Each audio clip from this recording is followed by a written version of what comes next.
सोचिए, धराली गांव की एक आम दोपहर। बच्चे स्कूल से लौट रहे हैं, दुकानों पर लोग बतिया रहे हैं, किसान बाग में सेब तोड़ रहे हैं, होटल में मेहमान ठहाके लगा रहे। जीवन अपनी रफ्तार में बह रहा है। कोई नहीं जानता अगले पल सब कुछ बदल जाएगा।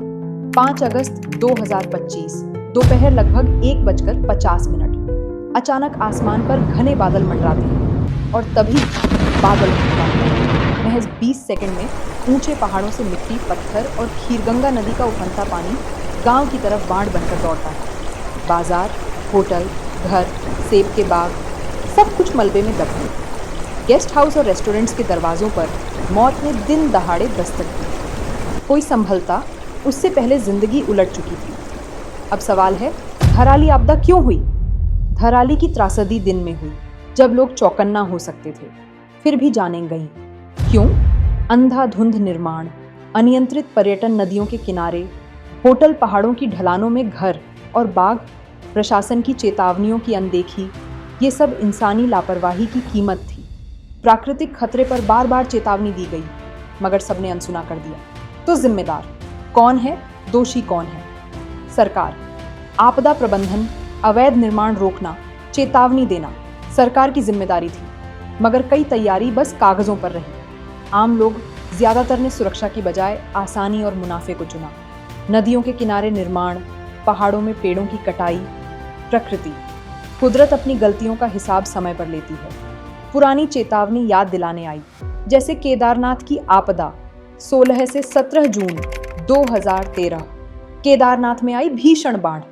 रात का समय था, लोग धर्मशालाओं में थे, मंदिर के पास या विश्राम कर रहे थे। छोराबरी झील टूटी, मंदाकिनी उफनी, 5700 से अधिक लोग बह गए या लापता हो गए। पूरी घाटी तबाह हो गई।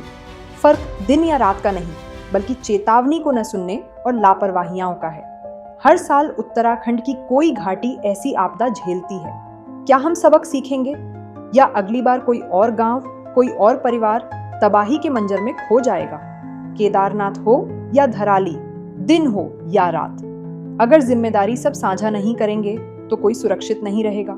सोचिए, क्या सिर्फ सरकार दोषी है, या हम सब, आप, मैं? हमारी लापरवाही भी मौत का निमंत्रण है। दिन हो या रात, प्रकृति अपना भेद नहीं देखती, मगर हमारी लापरवाहियां उसका कोप बढ़ा देती हैं।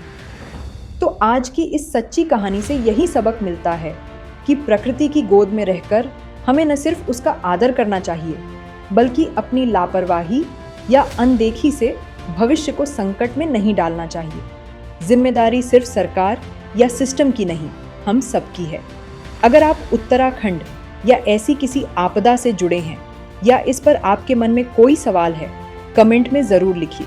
आपके विचार और अनुभव बाकी दर्शकों को भी जागरूक बना सकते हैं।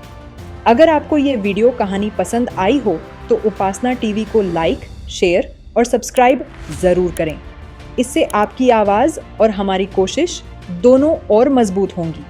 हम जल्द फिर लौटेंगे एक नई संवेदनशील और ज़रूरी कहानी के साथ। तब तक प्रकृति से प्यार करें, जिम्मेदारी निभाएं और जागरूक बने रहें।